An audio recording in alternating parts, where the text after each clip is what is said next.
Señor, gloria sea a Jesucristo.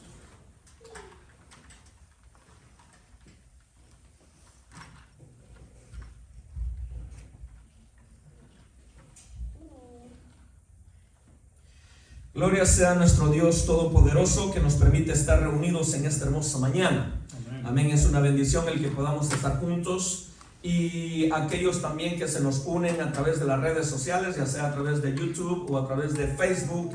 Es una bendición y una alegría que nos acompañen. Abra su Biblia en el libro de Salmos.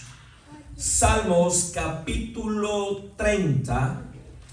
Amén, gloria sea a Jesucristo. Salmos capítulo 30, y vamos a leer únicamente el versículo 5. Salmos capítulo 30, y leeremos el versículo 5. El mensaje de esta mañana se titula: el favor de Dios mejor que la vida es. Amén. El favor de Dios mejor que la vida es. Amén. Solo dos dijeron amén. El favor de Dios mejor que la vida es. Amén. No me asusten, hermanos. Gloria a Jesucristo. Salmos capítulo 30, versículo 5. Dice así la palabra del Señor, tal como está escrita: honrando al Padre, al Hijo, y bajo la alianza y el poder de su Santo Espíritu. Porque un momento será su ira, pero su favor dura toda la vida. Amén. Por la noche durará el lloro, y a la mañana vendrá la alegría. Una vez más lo leemos. Porque un momento será su ira, pero su favor dura toda la vida. Amén. Gloria a Dios. Por la noche durará el lloro, y a la mañana vendrá la alegría. Oramos. Amado Dios y Padre Celestial, tuya es toda gloria, tuya es toda honra, tuya toda majestad y todo imperio, Dios. Gracias por tu presencia en medio nuestro. Mientras te alabábamos y te adorábamos, tu gloria, Señor, se manifestó, tocando cada corazón en este lugar, ministrando cada vida en esta casa. Padre, ahora nos disponemos para recibir tu palabra. Que seas tú, Señor, que sea tu Santo Espíritu y tu palabra haciendo esa obra preciosa y poderosa en nuestras vidas. En lo que a mí respecta, Señor, yo me quito del centro y te cedo tu lugar, porque eres tú el centro de nuestras vidas. Padre, concédeme simplemente servir el pan a la mesa de tus hijos. Pero el pan viene de parte tuya, oh Rey. El pan viene de parte de tu corazón. Simplemente te pido que me des el privilegio de ponerlo a la mesa de tus pequeños. Gracias, Dios, en el nombre de Cristo Jesús. Y el pueblo del Señor dice Amén. No, iglesia, el pueblo del Señor dice Amén. Amén. Ocupe su lugar, sentarse. Y una vez esté sentadito, sentadita, démele una ofrenda de palma fuerte, fuerte, fuerte, fuerte al Señor. Aleluya. Gloria sea a Jesús. El favor de Dios mejor que la vida es. Amén. ¿Por qué? Le pregunté al Señor, ¿por qué me llevas a ponerle este tema, este mensaje? El Señor me inquietaba a meditar en el favor de Él, en lo que es su favor. Lo que, no sé si alguna vez usted se ha detenido a meditar en lo que es el favor de Dios, pero a meditar en lleno, en plenitud, en lo que es el favor de Dios. Y me puse a meditar en lo que significa, en lo que es el favor de Dios, y comencé a llorar. Mientras meditaba, comencé a llorar y comencé a ser ministrado por el Espíritu Santo de una manera bien especial, de una manera bien hermosa. Y mire que mis lágrimas comenzaron a rodar y terminé llorando como un niño al meditar en lo que es el favor de Dios. ¿Ok? Y cuando ya empecé a preguntarle al Señor, ok, Señor, siento que esto no es solo para mí. Siento en el Espíritu que debo de preparar un mensaje basado en lo que es tu favor. Y el Señor me dice, sí, y le vas a poner el favor de Dios mejor que la vida es. Y lo primero que hice fue preguntarle por qué. ¿Por qué? ¿Por qué voy a ponerle ese título, Señor? No cuestionándolo en el sentido de rebeldía, que no quiero ponerle eso, que me pasa, no en ese sentido. Sino, aún medita en el nombre de este tema. Y solo el nombre de este tema tiene algo bien profundo, algo bien grande. El favor de Dios mejor que la vida. Y me decía el Señor, porque la vida del hombre es pasajera. Y por más que acumulen riquezas y riquezas y riquezas en este mundo, a la hora de morir, nada se van a llevar. Por lo tanto, te pregunto, me dice el Señor, ¿no es mejor mi favor que la vida misma? Le digo, sí, papá. Yo ya en ese momento yo ya estaba roto. Cuando digo roto es que yo no paraba de llorar. No paraba de llorar. Y le digo, sí, papá. ¿De qué sirve la vida si tú no estás con nosotros? ¿De qué sirve la vida si tú no eres el centro de nuestro existir? ¿Qué sentido tiene el vivir si no es para ti, oh Dios? Solo medita en su vida antes de Cristo Jesús. Y aquellos que nos acompañan a través de las redes sociales, que tal vez usted aún no ha recibido a Jesús en su corazón, en su alma como su Señor y su Salvador, medite cómo ha sido su vida hasta el día de hoy. A los que ya le hemos conocido, medite cómo fue su vida antes de Cristo Jesús. La mía, le voy a hablar de mí, era una vida sin sentido, una vida sin propósito. Vivía nada más por vivir. Me despertaba cada mañana, me levantaba a ir a trabajar porque tenía que ir a trabajar, pero no había algo que me motivara, algo grande, me refiero. Y tal vez diga, wow, ¿en serio? Sí, aún mire, le voy a ser honesto. Y mi esposa, me recuerdo que en una ocasión hasta me dijo, ¿no te hago feliz? ¿Tener a Victoria y a mí contigo no te es suficiente? Y yo le decía, no te sientas mal, pero es que siento que algo falta.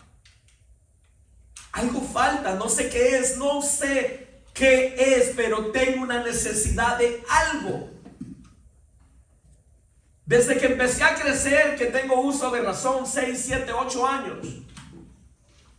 Es más, la primera vez que tenía, cuando me pregunté por primera vez, la primera vez que me pregunté quién era yo en realidad y qué hacía en este mundo, tenía 6 años de edad.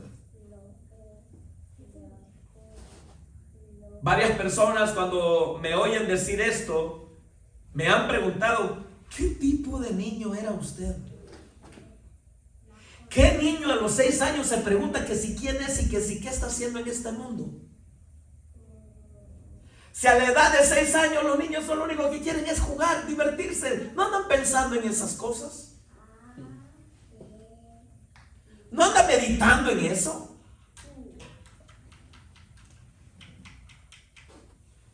Me dice, ¿qué tipo de niño era usted que a los 6 años se preguntó por primera vez? Y tal vez usted diga, ¿a poco sí? A esa edad se lo preguntó por primera vez. Sí, nunca se me va a olvidar. Y le voy a decir por qué. Porque precisamente había tenido un cuchillo en mi estómago. Y no porque alguien me iba a matar, sino yo mismo había puesto un cuchillo en mi estómago.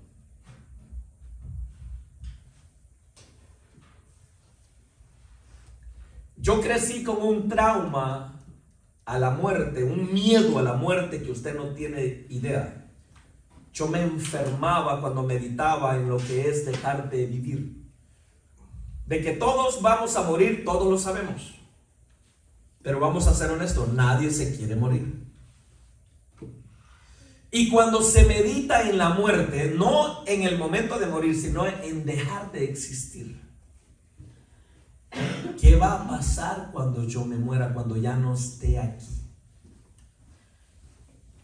Eso a mí me atormentaba como usted no tiene idea. Yo sufría y me deprimía a veces hasta 2 semanas después de meditar en eso.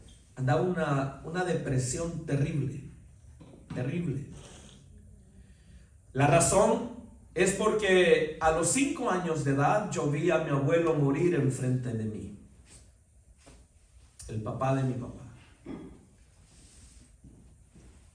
Hace un tiempo compartiendo eso con mi papá me dice, ¿tú viste cuando murió? Se lo estaba compartiendo hace unos años. Le digo, sí. Me dice, no. Le digo, sí. En la casa de mis abuelos se despertaban a las 4 de la mañana las mujeres a preparar las tortillas y el almuerzo y el desayuno para despedir a los hombres que iban a ir a trabajar y que llevaran comida al trabajo. Iban a ser las 5 de la mañana, porque es muy difícil que cuando ya todo el mundo anda bien activo, uno siga durmiendo. Me recuerdo que iban a ser las 5 de la mañana y yo me desperté, porque pues oía el ruido de todo el mundo caminando, hablando.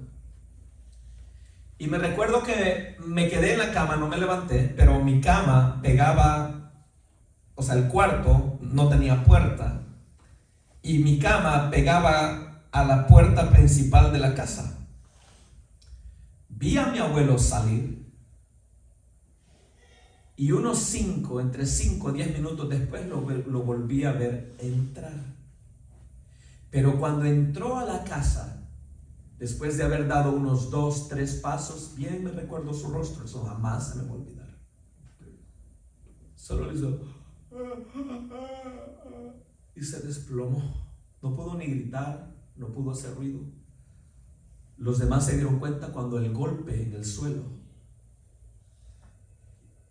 le dio un derrame, en el corazón o en el cerebro, ya ni me acuerdo, pero murió, fue instantánea su muerte. Y yo vi aquello. Yo vi cómo mi abuelo perdió su vida en un momento, en un instante. Y lloré junto con toda mi familia y veía a todos llorar. Le voy a decir dónde comenzó el trauma. Como a los 3 meses después de que mi abuelo había muerto, ya nadie lloraba ni hablaba de él. Ahí comenzó mi trauma. Porque empecé a verlos y a lo mejor sí traían tristeza. Porque no eran, yo era muy niño para entenderlo, pero le aseguro que sí traían tristeza. Pero hay que entender que en situaciones así hay que sobrepasar, hay que sobresalir y seguir hacia adelante. La vida continúa. Pero yo eso como un niño no lo entendía. Tenía 5 años de edad. Y yo decía, entonces no lo amaban. ¿Por qué ya no hablan de él? ¿Por qué ya no lloran? Y empecé a meditar y a pensar, que cuando yo me muera,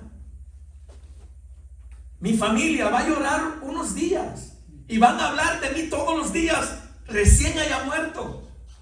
Pero después de eso, se van a olvidar de quién fui yo. No se van a acordar que yo haya existido. Y ahí comenzó mi trauma. Ese era mi trauma. Del hecho de pensar que al morir, después de ya no estar en esta tierra, ya nadie se va a acordar de ti. Se van a olvidar y lo único que van a quedar son fotografías. Bueno, al año siguiente, cuando tenía 6 años, mi hermanito, que es 4 años menor que yo, o sea que si yo tenía 6, él tenía 2 o 2 y medio por ahí, 2. Él hizo algo. Rompió unas cosas. ¿Cómo hizo para subirse donde esas cosas estaban? Ni me pregunte. Pero como era un niño de 2 años, no creyeron que él hubiese hecho aquella travesura. Porque como el niño se iba a subir donde esas cosas estaban. ¿A quién cree usted que le pegaron por haber roto aquellas cosas?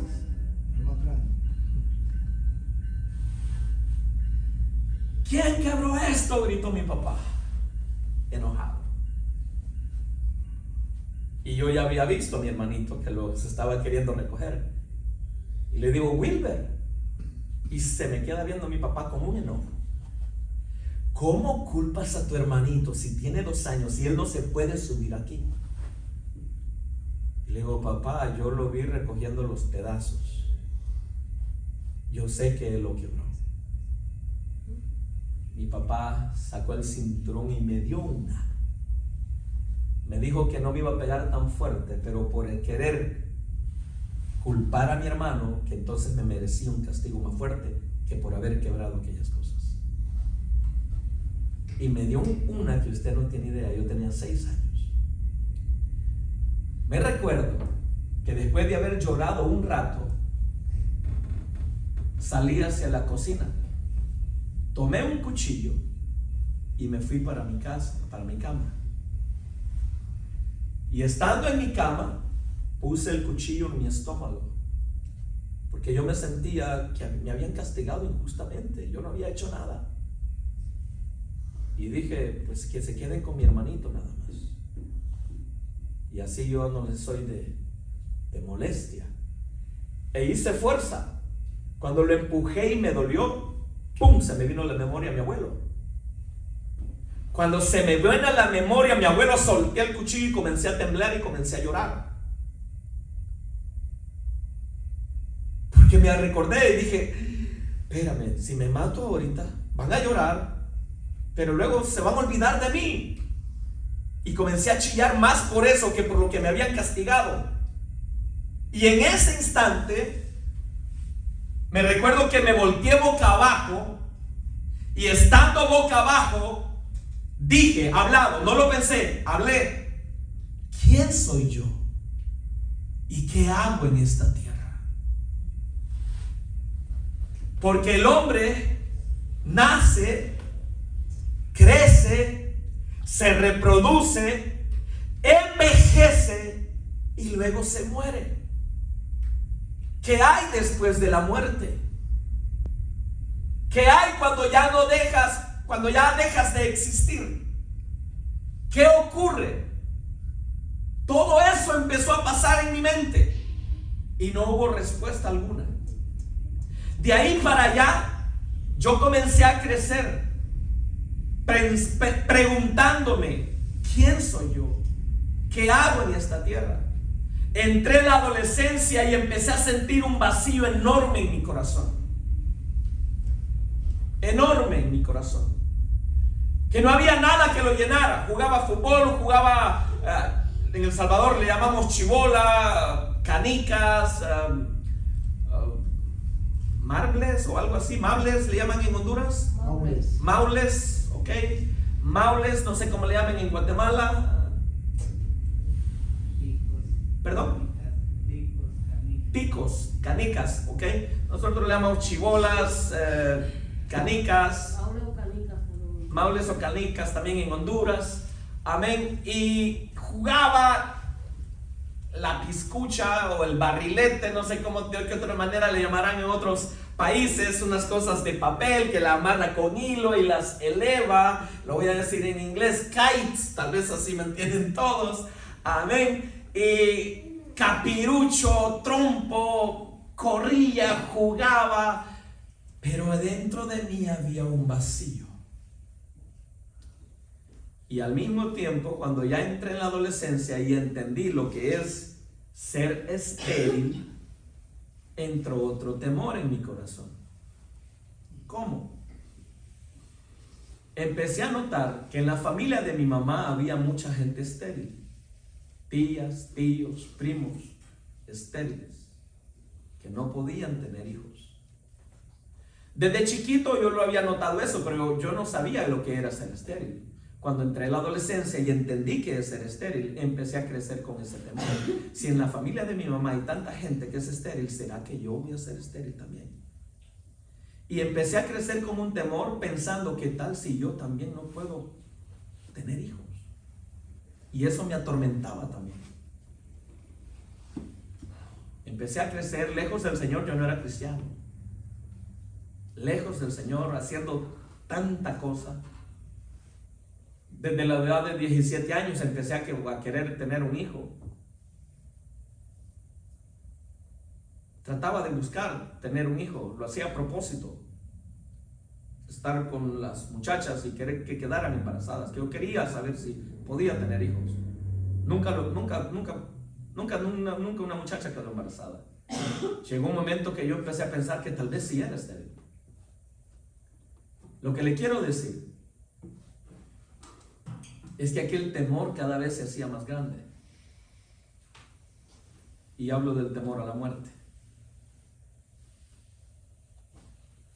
Llegó un momento en mi vida cuando empecé a pensar que a lo mejor lo que necesito es tener ya, sentar cabeza, ya dejar de andar de loco, tener mi esposa, mis hijos, mi familia, y tal vez eso es lo que ya necesito. Bueno, me casé con mi esposa, tuvimos nuestra primera hija, y el vacío seguía allá.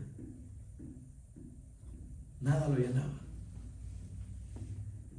Y es donde ella empezó a ver de que había veces que yo me deprimía mucho.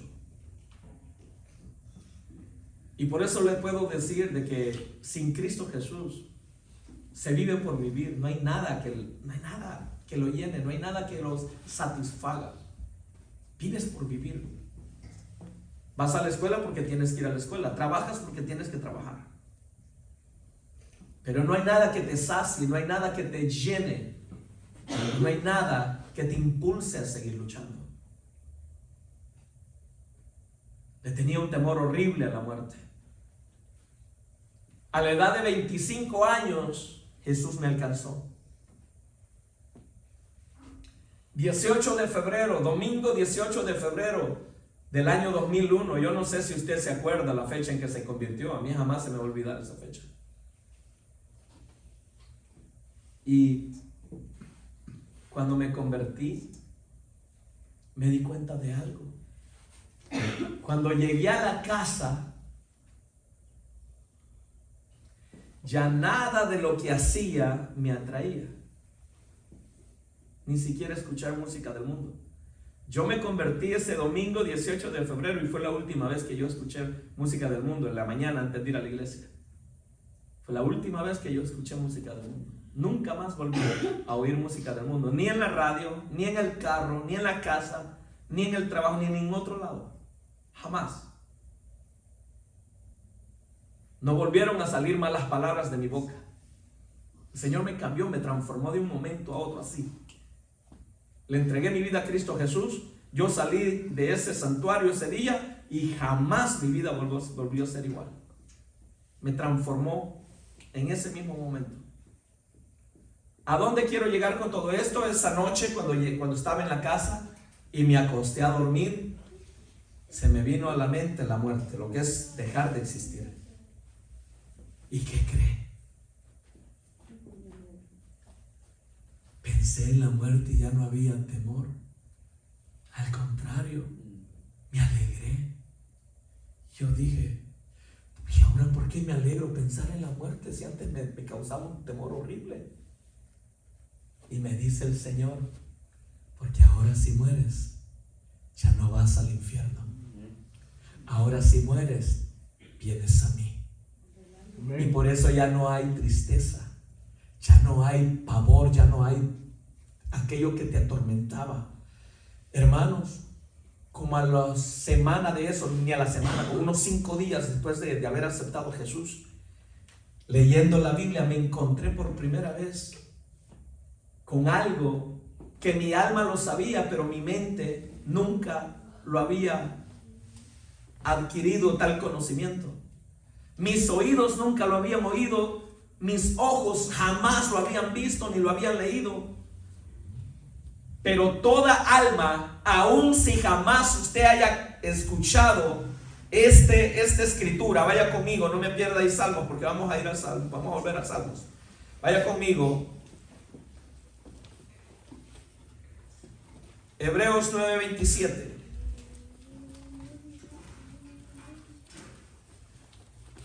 Aquellos que nos están mirando en este momento y tú no conoces a Jesucristo y tú sabes que hay temor en ti cuando piensas en el morir, no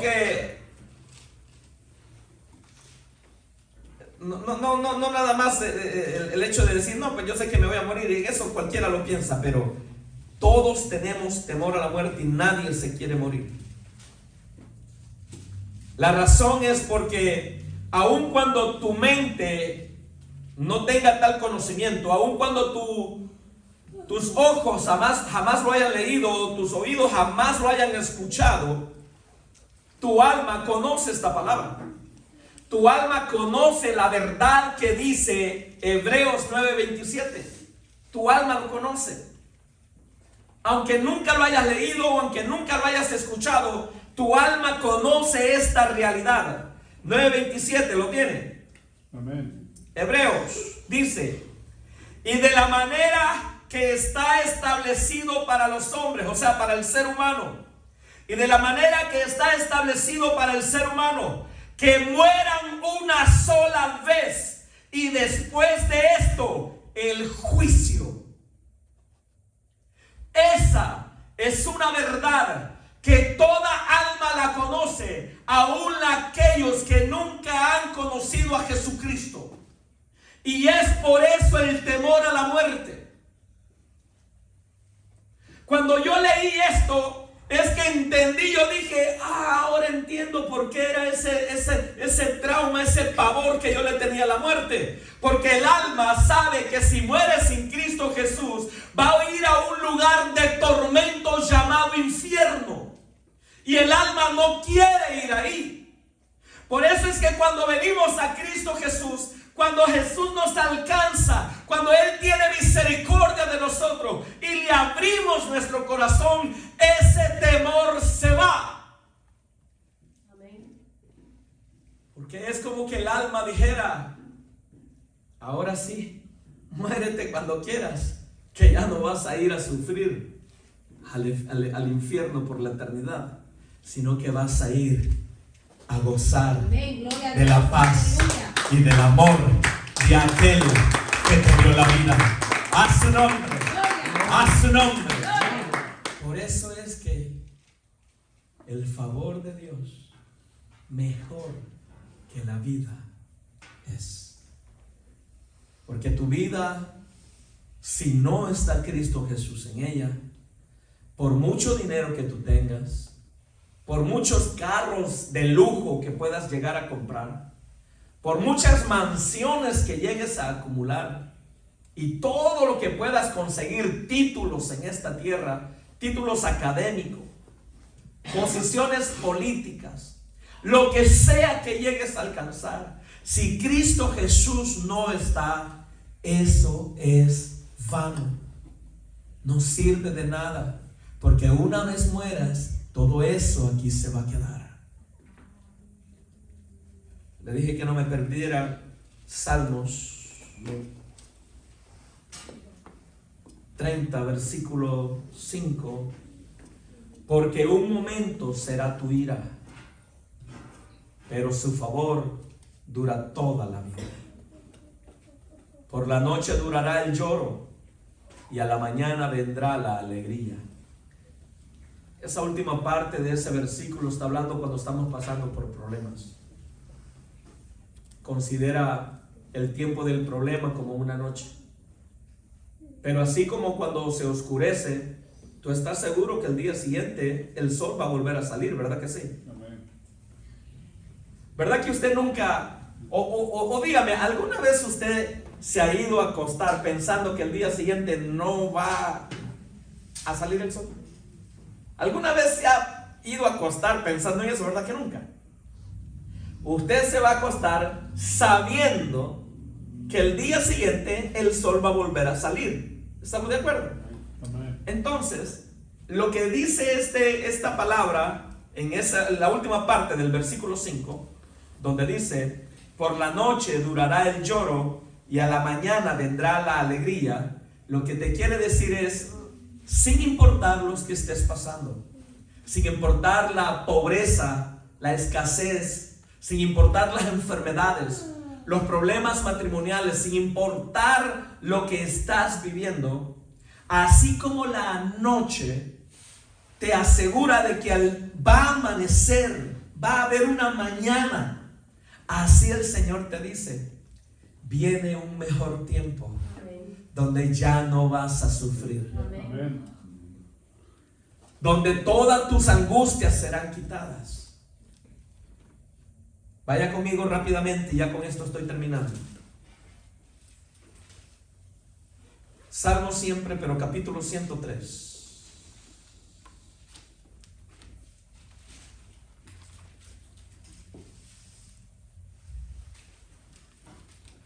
Salmos capítulo 103.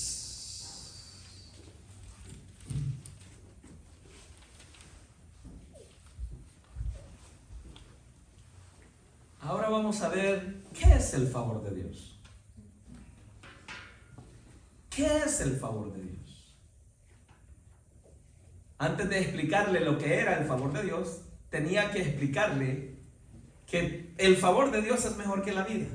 De eso no cabe duda. Ahora que ya le expliqué eso, ahora vamos a ver qué es el favor de Dios y por qué es mejor que la vida. Leamos. Dice el versículo 1: bendice, alma mía, a Jehová, y bendiga todo mi ser su santo nombre. Bendice, alma mía, a Jehová, y no olvides ninguno de sus beneficios. El favor de Dios representa también los beneficios que tenemos cuando venimos a Dios. Hay un beneficio que es el mejor de todos: la salvación.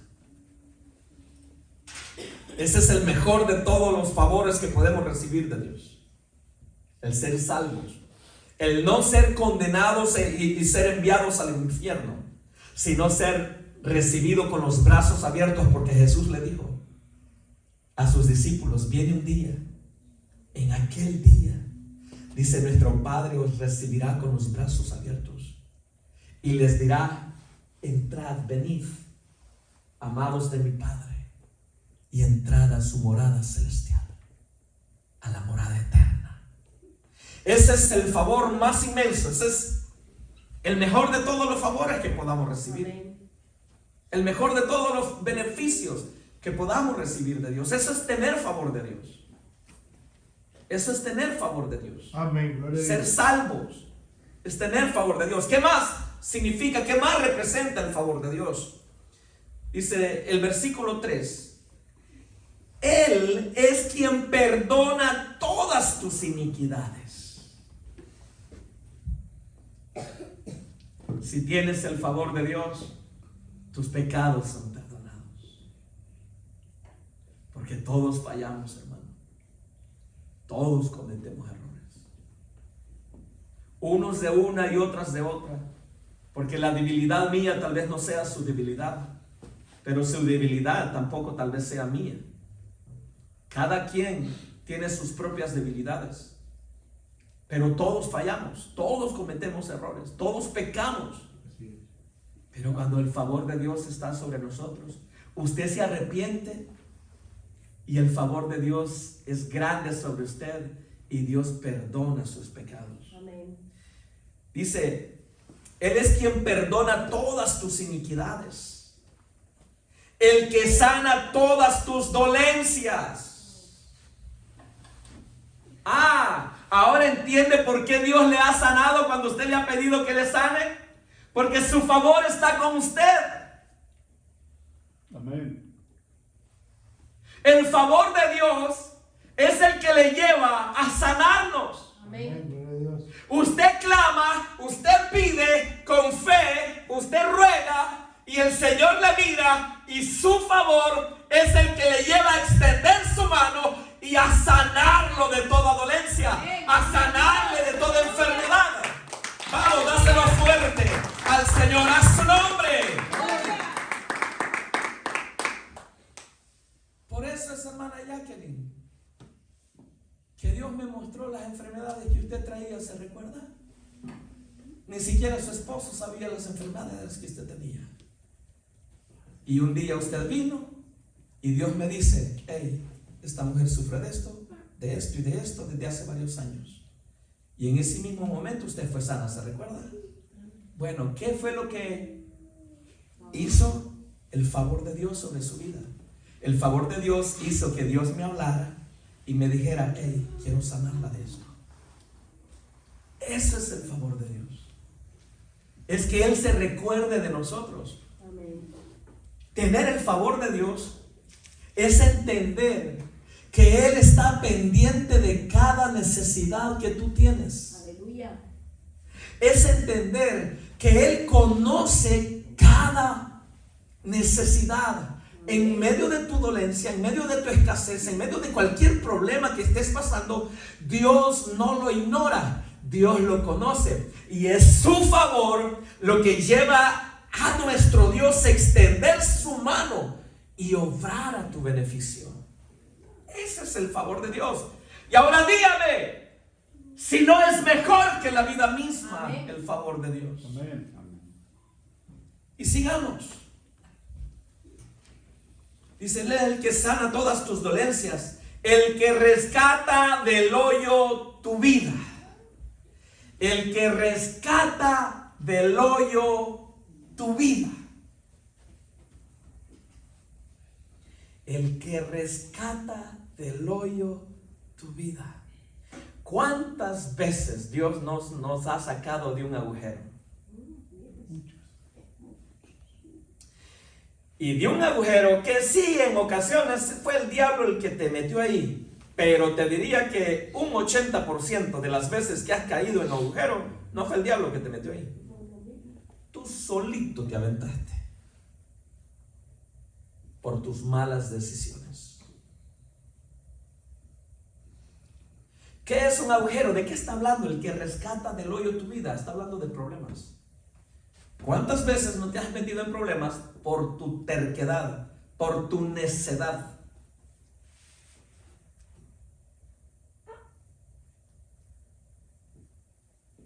Como me decía, o nos decía nuestra abuela. Y digo nos decía y miro por ahí porque pues tengo a mi primo acá. Y nos decía nuestra abuela cuando nos castigaba: es que tú mismo te lo buscaste. ¿Sí o no? A mí no me gusta pegarte, decía, pero tú mismo te lo buscaste. Y miren,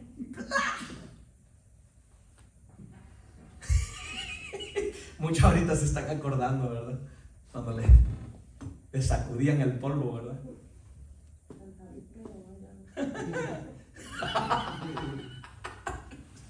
Ya mayor y todo, pero le pasaba, hermano. Sí. Ah, y te convenía no correr. Si te corrías te iba peor. Me recuerdo un primo mío, no a él, otro primo, se le corrió. Mire, agarró un garrote, tenía una puntería, señora. Agarró un garrote, no apuntó a la cabeza ni a la espalda. Es que yo me recuerdo que la vi. Le hizo así, hasta se agachó. Le hizo así, mire, por abajo. Salió aquel garrote así, mire. ¡Pum! Entre los pies. Si es que dio como 3 vueltas.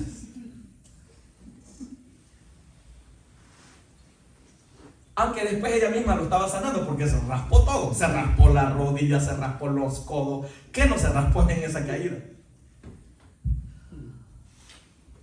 Y al ver lo que estaba chille, ya no lo castigó. Y le dice: creo que eso fue tu castigo. Eso fue suficiente, ya no es necesario que te castigue. Lo agarró de la oreja, lo levantó y se lo llevó a la silla a curarlo. Y mientras lo curaba le decía: si te portaras bien, no te hubiera pasado nada de esto. No me he salido del tema. Él es el que rescata del hoyo tu vida. Nosotros mismos nos metemos en esos hoyos muchas veces. Muchas veces es nuestro propio carácter el que nos mete en esos hoyos. Porque nos llenamos el ego diciendo, es que yo así soy y a mí nadie me va a cambiar, ni tú ni nadie me va a cambiar. Yo así soy. Si te gusta, bueno, si no, pues lárgate. No, eso no es así. Eso no es así. Mire, hay mujeres que no les gusta someterse a su marido.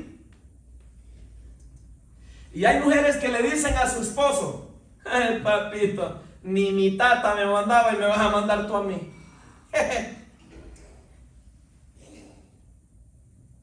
Ni a mi tata le tenía miedo y te voy a tener miedo a ti. No, hombre. Y yo se lo estoy diciendo tranquilo. Se lo dicen algunas, pero con un garbo y ya con la cachetada en la cara, aruñones, patadas, trompadas, la cacerola, la Black & Decker, deja la marca ahí en la pared, ¡pah! Queda estampado y dice Black & Decker.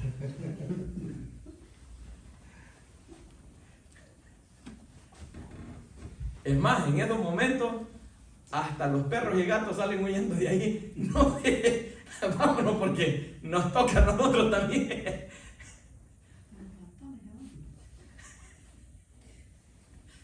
Hasta los ratones y las cucarachas salen disparadas en ese momento que la mujer está dándole al marido, dicen por ahí.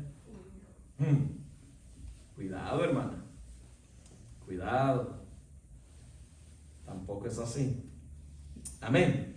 Amén. Sigamos, ya estoy terminando. 5. El que sacia de bien tu boca, de modo que te rejuvenezcas como el águila. Ese versículo es un mensaje completo. Pronto lo estaré predicando, así que no me voy a detener ahí. Pronto estaré predicando. Ese versículo es un mensaje completo, así que no me voy a detener allí. ¿Ok? Versículo 6. Jehová es el que hace justicia y derecho a todos. ¿El 4 lo leí? No, el final no. Falta el final del versículo 4. Él es el que rescata del hoyo tu vida. Esto es lo que me encanta, cómo termina el versículo 4. El que te corona de favores y misericordias. El que te corona de favores y misericordia. ¿Cómo? El que te corona de favores y misericordia. ¿Qué es una corona?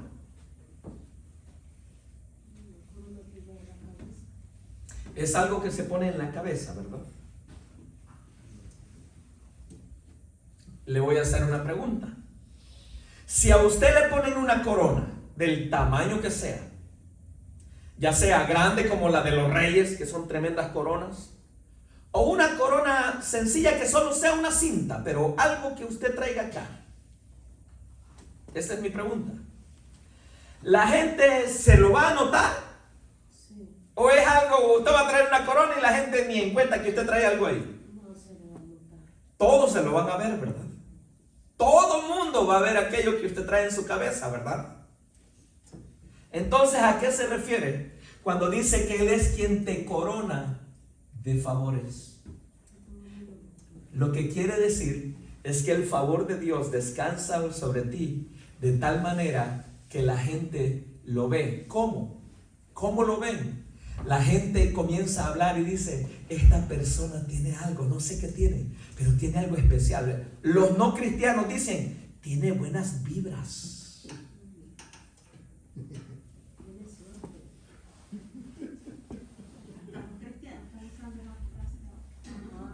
Y digo los no cristianos porque espero que como cristianos no ande diciendo que tiene buenas vibras. No son buenas vibras. Es el favor de Jehová, es el Espíritu Santo en la vida de la persona. es la gracia de Dios en la vida de la persona. Voy a decir el último que me ha pasado, porque me ha pasado muchísimo y por todos lados, pero el último que me pasó. Estábamos trimeando unos árboles y cortando unos árboles secos al mismo tiempo en una comunidad. Y aquí hay 3 hermanos que anduvieron con nosotros ese día, que anduvieron conmigo ese día. Y el morenito, encargado de los proyectos en la comunidad, él no es el presidente de la comunidad, sino el encargado de los proyectos. A él es el que ponen a que supervise y todo. Es un morenito americano de aquí. Pues yo con los clientes yo nunca me presento como pastor. O sea, yo no tengo por qué andar presentando como pastor. Doy ejemplo y testimonio que soy hijo de Dios. De eso sí me preocupo. De dar testimonio y ejemplo de que soy hijo de Dios. Me recuerdo que él iba a decirme algo, pero yo estaba en el teléfono. Y yo estaba hablando precisamente con Mr. Michael, el dueño de esta propiedad, cuando nos estaba haciendo saber de que pues quería vendernos. Entonces él me escuchó hablar porque se acercó. Cuando terminé, se me queda viendo y me dice, ¿estás queriendo comprar alguna propiedad? Y me sonreí y le digo, sí. Me dice, ¿para ti o para quién? Le digo, no, le digo, para la iglesia. Cuando le dije para la iglesia, se me queda viendo. Y es que miren su reacción, que cuando le dije para su iglesia, él estaba con las manos así, sacó las manos, dio un paso hacia atrás y se agachó así y me dice, ¿eres pastor? Y me sonrío y le digo, por la gracia de Dios. Y dice, I knew it. Dice, yo sabía, dice. Y me le quedo viendo.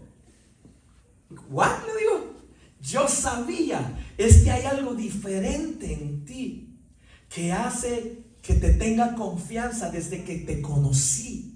Yo sabía que a ti te tenía que dar los trabajos. Yo sabía que tú ibas a hacer todo correcto. Yo sabía que tú no ibas a prometer algo y no cumplirlo. Empezó a decirme, cada vez que he hablado contigo, yo decía, ¿por qué nunca lo oigo decir malas palabras? ¿Por qué nunca lo oigo maldecir? ¿Por qué siempre habla con mucho respeto? ¿Por qué esto? Yo sabía que había algo diferente en ti y ahora entiendo, dice, pero con una emoción que lo decía aquel hombre. Eso es el favor de Dios. El favor de Dios sobre mi vida es lo que está llevando a este hombre a darme los trabajos. Él mismo me lo dijo, desde que te conocí, yo sabía que tenía que contar contigo, que a ti te tenía que dar los trabajos. Y por la gracia del Señor, 1, 2, 3, 4, como unos 5 o 6 trabajos me han dado. Como el primer trabajo que me lo dieron fue como por junio, julio. O sea, como unos 5 o 6 trabajos en medio año. A ver, 1, 2, sí, como unos 5 o 6 trabajos en medio año. Ese es el favor de Dios.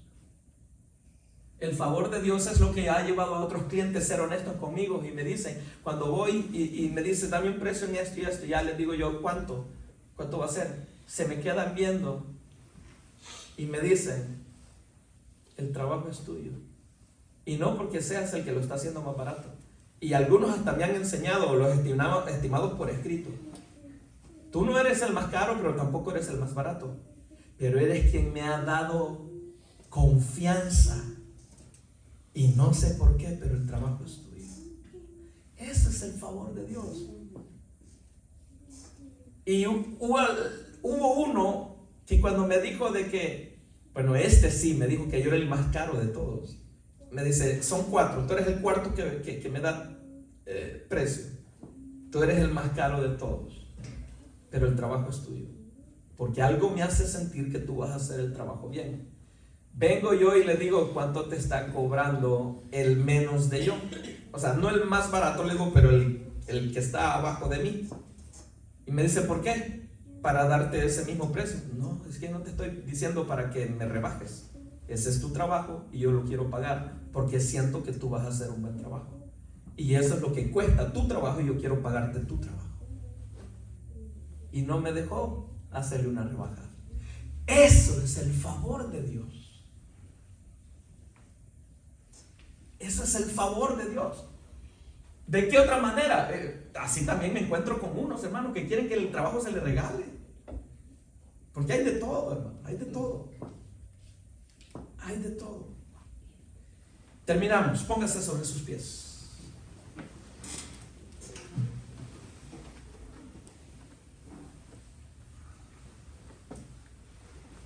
Versículo 7. Todavía no cierra la Biblia.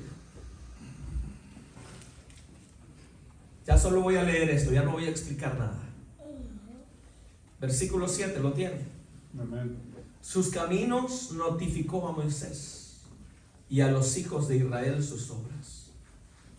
Misericordioso y clemente es Jehová, lento para la ira y grande en misericordia. Eso es el favor de Dios.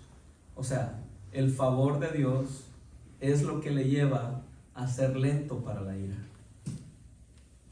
¿Cómo que Dios es lento para la ira? Sí. Porque si no fuera lento para la ira, hermano, ya hubiéramos desaparecido, se lo aseguro. Si Él fuera como nosotros, que cuando alguien nos hace algo, ¿cómo reacciona usted cuando alguien le hace algo? Usted, se queda feliz de la vida porque le hicieron un daño, porque lo lastimaron, porque lo insultaron, y usted sonríe y dice, ¡ay, qué lindo lo que me dijo! ¡Ay, qué bello lo que me hizo! Mejor quítese de enfrente, dice la hermana. ¿Cómo reacciona? ¿Verdad que luego brota ira, enojo?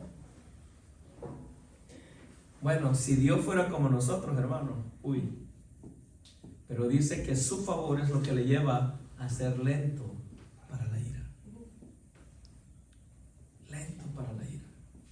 Y grande en misericordia. Y aquí mismo lo dice. Versículo 9. Bueno, versículo 8. Misericordioso y clemente es Jehová, lento para la ira y grande en misericordia. No contenderá para siempre, ni para siempre guardará el enojo. No ha hecho con nosotros conforme a nuestras iniquidades. Mire qué hermoso. No ha hecho con nosotros conforme a nuestras iniquidades, ni nos ha pagado conforme a nuestros pecados. Ese es el favor de Dios, lo que le lleva a no pagarnos conforme a nuestros pecados.